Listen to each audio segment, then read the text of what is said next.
Weather ranking atmospheric rivers. New study finds world of potential dark clouds roil the sky above Pasadena, California during an atmospheric river event.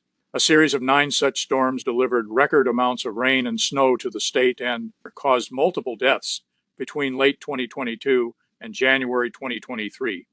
Additional atmospheric rivers have inundated California since, like hurricane categories, a scale for atmospheric river storm severity, could help communities around the globe compare and prepare. Atmospheric rivers, vast airborne corridors of water vapor flowing from Earth's tropics toward higher latitudes, can steer much needed rain to parched lands. But in extreme form, they can also cause destruction and loss of life, as recently occurred in parts of California. Their effects, both hazardous and beneficial, are felt globally. A new study using NASA data shows that a recently developed rating system can provide a consistent global benchmark for tracking these rivers in the sky. Research into atmospheric rivers has largely focused on the west coasts of North America and Europe. The new findings help expand our understanding of how these storms arise, evolve, and impact communities all over the world. In addition, the ratings could help meteorologists better warn people to plan for them. NASA's atmospheric infrared sounder AIRS aboard the Aqua satellite captured a series of atmospheric rivers that impacted much of western North America in early 2023, as seen in this animation showing cloud temperatures. Cooler clouds, shown in blue and purple, are associated with very heavy rainfall. Credit NASA JPL Caltech. The findings also revealed an increasing number of atmospheric river events around the world and across all ranks, with peak activity in mid-latitude oceans temperate belts roughly between 30 and 60 degrees north and south, to help forecast the potential strength and impacts of the storms as they make landfall. On the west coast of North America, meteorologists from the Scripps Institution of Oceanography at the University of California, San Diego, along with the National Weather Service, introduced an atmospheric river AR scale in 2019. By ranking them from 1 to 5, or weakest to strongest, the scientists sought to differentiate between primarily beneficial storms versus primarily hazardous ones. By one estimate, insured losses due to flood damages increase by a factor of 10 with every step up in rank, with AR5 events linked to a median damage amount of $260 million in the western U.S. shaping the water cycle.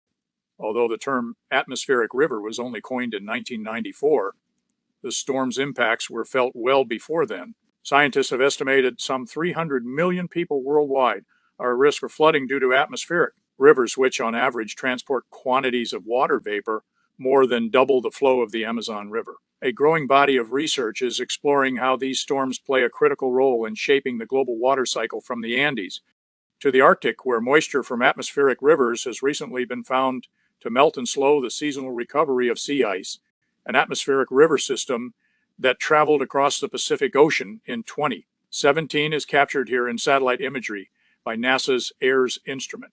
Scientists are working to understand how these powerful storms impact regions of the world beyond Western North America and Europe.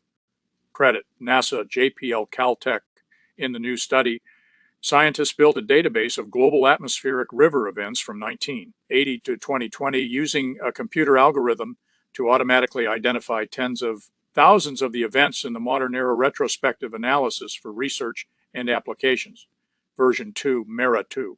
A NASA reanalysis of historical atmospheric observations. To rank the events, the study authors then applied the atmospheric river scale, which is based on a storm's expected duration and maximum rate of water vapor transport.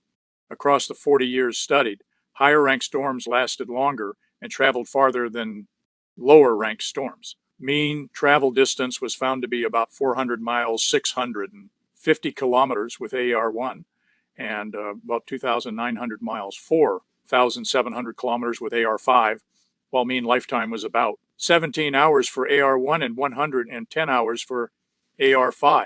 Higher-ranked storms, AR4 and AR5, were less common and tended to begin there. Life cycle closer to the tropics while ending in colder, higher latitude regions. Additionally, the scientists detected an increase in atmospheric river frequency during strong El Niño years. Diagnosing a storm, the current study helps to highlight the global reach of atmospheric rivers as well as their possible Origins, including in less explored regions where the environmental conditions and societal impacts could be different from where we currently live in the United States, said lead author Bin Guan, a scientist at the Joint Institute for Regional Earth Systems Science and Engineering, JIFRES. The institute is a collaboration between University of California, Los Angeles, and NASA's Jet Propulsion Laboratory in Southern California. A uniform scale can be useful for diagnosing atmospheric rivers in an era of instant communications, the scientist said. A key advantage is that the ratings minimize possible confusion when comparing the same meteorological phenomenon across languages and cultures. They noted this has not been the case for some more familiar weather events, such as tropical cyclones, which have been categorized using different thresholds in different regions.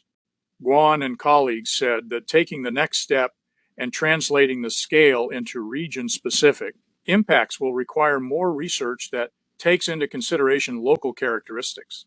They noted that many factors, from geography to socioeconomics, can influence how a storm is perceived by those who weather it.